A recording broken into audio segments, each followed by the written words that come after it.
नरेश मीणा को फिर जेल भेज दिया गया है।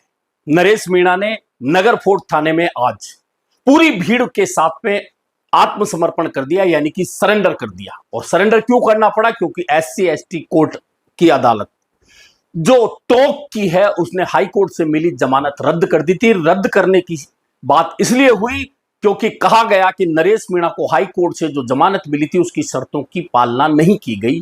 और यह मामला जो नरेश मीणा के गले में फंसा हुआ है, पिछले 2 साल से ज्यादा का समय बीत चुका है जब से यह मामला नरेश मीणा के गले में फंसा हुआ है। और एक गलती नरेश मीणा की उनके राजनीतिक जीवन का इतना बड़ा हर्डल्स बन गई है कि उसे बार बार पार करना पड़ रहा है। और अब जो जेल हुई है उसके बाद एक आशंकाएं उनके समर्थकों और अन्य राजनीतिक प्रेक्षकों के मन में हो गई कि क्या 2028 के चुनाव से पहले जो विधानसभा के होने वाले हैं उससे पहले नरेश मीणा इस बड़े कानूनी पचड़े से बच पाएगा, राजनीतिक वापसी कर पाएगा, या उनका राजनीतिक जीवन यूं ही समाप्त हो जाएगा? ये एक बहुत बड़ा सवाल है जो राजस्थान की राजनीति में उनके समर्थकों के दिलो दिमाग में और अन्य लोगों के दिलो दिमाग में छाया हुआ है कि इस तरह से लगातार कानूनी पचड़ों में फंसे रहने के बाद क्या नरेश मीणा का राजनीतिक जीवन बाकी बच पाएगा? वे राजनीतिक वापसी कर पाएंगे? यह सबसे बड़ा सवाल है। हालांकि उनके पास समर्थकों की भीड़ है। नगर फोर्ट थाने में जब सरेंडर करने गए तब भी वह भीड़ साथ थी, समर्थक साथ थे। और यह सबसे बड़ा और सबसे मजबूत पक्ष नरेश मीणा का है। इसके अलावा नरेश मीणा का सबसे कमजोर पक्ष यह है कि राजनीतिक रूप से कोई भी बड़ा चेहरा नरेश मीणा के पक्ष में इस समय नहीं बोल रहा है। यह एक कमजोर पक्ष नजर आता है। लेकिन अब आगे चलकर नरेश मीणा का राजनीतिक जीवन कैसा हो सकता है, क्या उनकी वापसी हो सकती है या नहीं हो सकती, इन तमाम सवालों को लेकर आज करते हैं चर्चा। मैं हूं जर्नलिस्ट योगेश के शर्मा। अगर चैनल पसंद आए तो लाइक और सब्सक्राइब जरूर कीजिएगा। तो मामला ये नरेश मीणा का है।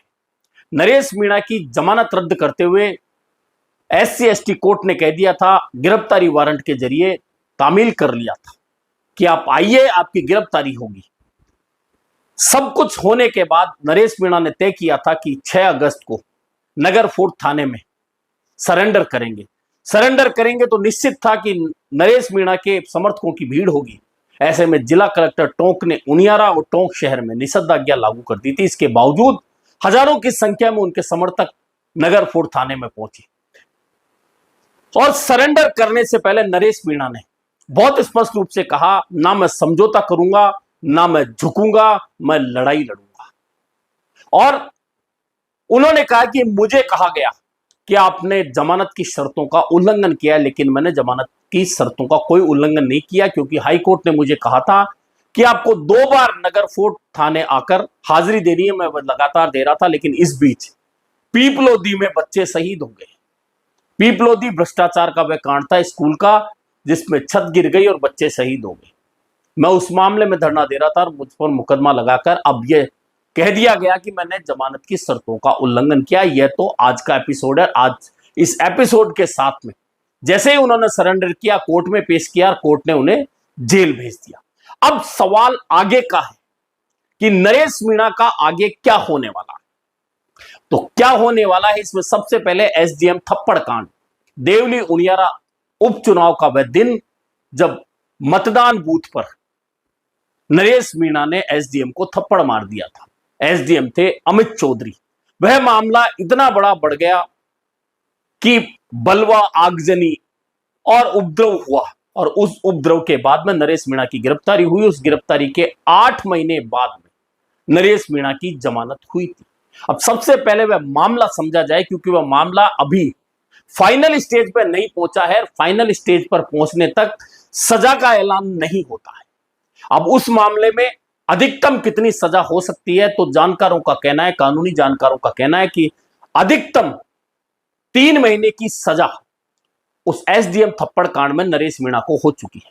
लेकिन वह सजा कब होगी? जब पूरा ट्रायल होने के बाद में अदालत उस मामले में सजा सुनाएगी। अब अदालत 3 साल की सजा सुनाती है, कम सुनाती है, नहीं सुनाती है, माफी दे देती है, बरी कर देती है। ये तमाम बातें अदालत पर निर्भर करेंगी, वकीलों की जिरह पर निर्भर करेगी, पुलिस के चालान पर निर्भर करेगी। ये तमाम बातें निर्भर करेगी कि नरेश मीणा को कितनी सजा हो सकती है। लेकिन अगर उन्हें पूरी 3 साल की सजा अदालत सुना देती है जल्दी अभी इन दिनों में, तो वह सजा अगर 3 साल की होती है तो फिर तय मान के चलिए कि 2028 का विधानसभा चुनाव या तो नरेश मीणा नहीं लड़ पाएंगे, क्योंकि चुनाव में अब 2.25 साल का समय बचा है, और या फिर वे जेल में रहकर चुनाव लड़ पाएंगे अगर उन्हें सजा 3 साल की होती है। और कम सजा होती है, और जितनी सजा की जो कि 8 महीने की वे पहले जेल काट चुके हैं, अगर उसे कम कर दिया जाता है तो फिर वे चुनाव से ठीक पहले मैदान में आकर राजनीतिक जीवन बचाने के लिए संघर्ष शुरू कर सकते हैं। लेकिन इसमें एक पछड़ा और है कि अगर थप्पड़ मारने के अलावा उपद्रव, बलवा और जो आगजनी हुई थी, उनमें भी मामलों में अगर नरेश मीणा को आरोपी मानकर अदालत सजा सुना देती है तो फिर सजा की अवधि लंबी हो सकती है, और ऐसा होने पर नरेश मीणा की मुश्किलें और ज्यादा बढ़ सकती है। और अगर ये मुश्किलें बढ़ सकती है तो फिर उनके राजनीतिक जीवन पर एक तरह से ब्रेक लग सकता है। ब्रेक नहीं लग सकता तो कम से कम 2028 के विधानसभा चुनाव में चुनाव लड़ना उनके लिए मुश्किल काम हो सकता है। हालांकि हिंदुस्तान में जेल में रहकर चुनाव लड़ना, चुनाव जीतना, ऐसे बहुत सारे वाकये हैं, लेकिन चूंकि नरेश मीणा 3 उपचुनाव हार चुके हैं निर्दलीय के रूप में, 2 उपचुनाव, 1 मुख्य चुनाव, ऐसे में वापसी करना या तो जेल से वापस आकर चुनाव लड़ना, जीतना, तब उनका राजनीतिक जीवन बदल सकता है। और अगर जेल में रहकर मान लीजिए उनको सजा हो जाती है, जेल में रहकर वे चुनाव लड़ते हैं और चुनाव हार जाते हैं, तो फिर राजनीतिक जीवन समाप्त हो जाता है, क्योंकि 4 चुनाव हारने के बाद में किसी भी युवा का खड़े होना, राजनीतिक रूप से मजबूत होना बहुत मुश्किल हो जाता है। लेकिन जैसा मैंने कहा कि एक उजला पक्ष नरेश मीणा के साथ में है, और वह उजला पक्ष यह है कि जो युवाओं का समर्थन नरेश मीणा के साथ है, वह उनके साथ हमेशा डटा हुआ है। आज नगर फोर्ट थाने में जब सरेंडर करने नरेश मीणा गए थे, तब भी उनके साथ वह समर्थन था। लेकिन यह समर्थन अलग अलग क्षेत्रों का है, अलग अलग क्षेत्रों से, राजस्थान के, पूर्वी राजस्थान की अलग अलग जिले, अलग अलग विधानसभा सीट, अलग अलग लोकसभा सीट से ये लोग आए हैं। अगर यह समर्थन एक ही सीट पर हो तो फिर नरेश मीणा के लिए बड़ा मजबूत पक्ष हो सकता है चुनावी राजनीति, राजनीतिक जीवन को आगे बढ़ाने के लिए। लेकिन ये अलग अलग क्षेत्रों का है, ऐसे में ये ताकत नरेश मीणा के पीछे तो है, लेकिन उन्हें विधायक बनाने के लिए यह राजनीतिक ताकत नहीं बन पाई, और यही कारण है कि 3 चुनाव नरेश मीणा हार चुके। लेकिन उन चुनाव में प्रदर्शन बहुत प्रभावशाली रहा। लेकिन प्रदर्शन प्रभावशाली होना, जनप्रतिनिधि बनना, विधायक बनना, विधानसभा की चौखट चूमना, यह एक अलग बात है। लेकिन इन तमाम बातों से ज्यादा सवाल बड़ा यही है कि जो नरेश मीणा देवली उनियारा चुनाव में खड़ा था, तब उनके साथ में एक बड़ा राजनीतिक समर्थन था। वह भले पीठ पीछे था, लेकिन राजनीतिक समर्थन था। उसके बाद उन्हें जेल हुई, तब भी उनके साथ राजनीतिक समर्थन था। बहुत सारे नेता उनके पक्ष में खड़े थे, बहुत सारे बयान दे रहे थे। लेकिन पीप लोधी हादसे के बाद और 12 अंता उपचुनाव के बाद परिस्थितियां बदल गई। अब इस समय किसी भी पार्टी का कोई भी बड़ा राजनीतिक चेहरा नरेश मीणा के पक्ष में खड़ा नहीं नजर आ रहा, और यही कारण है कि जब उनकी जमानत रद्द हुई, उन्हें सरेंडर करने के लिए कहा गया और गिरफ्तारी वारंट जारी हुआ, उसके बाद से किसी भी बड़े नेता का कोई बयान नरेश मीणा के पक्ष में नहीं आया। यह कहीं ना कहीं नरेश मीणा का एक कमजोर पक्ष खड़ा नजर आता है राजनीतिक जीवन के लिए। हालांकि नरेश मीणा कुछ नेताओं के पक्ष में बोलते हैं, अधिकांश नेताओं के खिलाफ बयान देते हैं, और उन्होंने अपनी राजनीतिक लड़ाई को निजी लड़ाई बना लिया, ऐसा लगता है बहुत सारे नेताओं के खिलाफ। और कहीं ना कहीं नरेश मीणा के खिलाफ यह पक्ष जा रहा है कि जो उन नेताओं के समर्थक कभी नरेश मीणा के साथ खड़े हो जाते थे, वे अब नरेश मीणा से कन्नी काटकर साइडलाइन हो जाते हैं। ऐसे में उनका पक्ष यहां कमजोर हो जाता है। लेकिन सबसे बड़ी बात यह है कि अब जो जमानत रद्द हुई है, वह नियमित जमानत थी, वह रद्द हुई है, तो क्या अब दोबारा से उन्हें जमानत मिल सकती है? उसके लिए कितनी लंबी प्रक्रिया होगी, यह बड़ा सवाल है। और यह प्रक्रिया लंबी चली, और इस दौरान उनके उस प्रकरण का निस्तारण भी चलता रहा, सुनवाई चलती रही, जिसमें उन्हें सजा हो रही है या संभावित सजा हो सकती है, तो फिर उनके लिए वापसी के रास्ते बहुत मुश्किल भरे हो जाएंगे।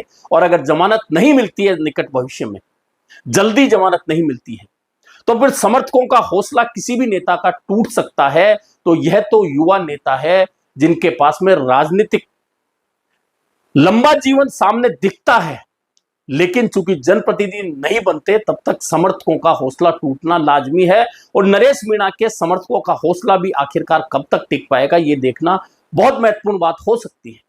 ऐसे में नरेश मीणा ने जो आज सरेंडर किया है, भीड़ दिखाई है, ताकत दिखाई है, फिर राजनीतिक दलों को झकझोरा है कि भले ही आप लोग मुझे अपने यहां ना बुलाएं, मेरे सर पर हाथ नहीं रखें, मेरे कंधे पर हाथ नहीं रखें, लेकिन मेरे समर्थकों का साथ मेरे साथ है, वे हमेशा मेरे साथ खड़े हैं।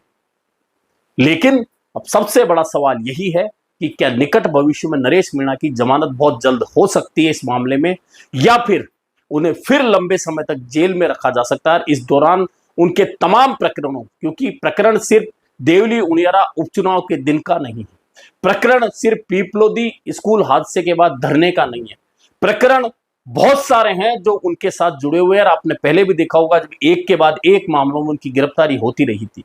ऐसे में सब कुछ निर्भर इस बात पर करता है कि उनके पुराने नए मामले सारे जोड़कर एक साथ सुने जाते हैं, या फिर उन्हें एक एक मामलों में लगातार जेल में रखने का प्रयास होता है। ये दोनों ही आशंकाएं इस समय सामने खड़ी है, और इन आशंकाओं से निकलकर नरेश मीणा के लिए आगे अब बचाव के कौन से रास्ते हैं, उन पर सब लोगों की निगाहें लगी है कि उन बचाव के रास्तों से निकलकर क्या नरेश मीणा बाहर आकर अपना राजनीतिक जीवन आगे बढ़ा पाएंगे, या फिर इस बार उनकी यह जेल यात्रा उनके राजनीतिक जीवन पर पूर्ण विराम लगा सकती है। अभी के लिए इतना ही, फिर मिलेंगे नए मुद्दे पर चर्चा के साथ।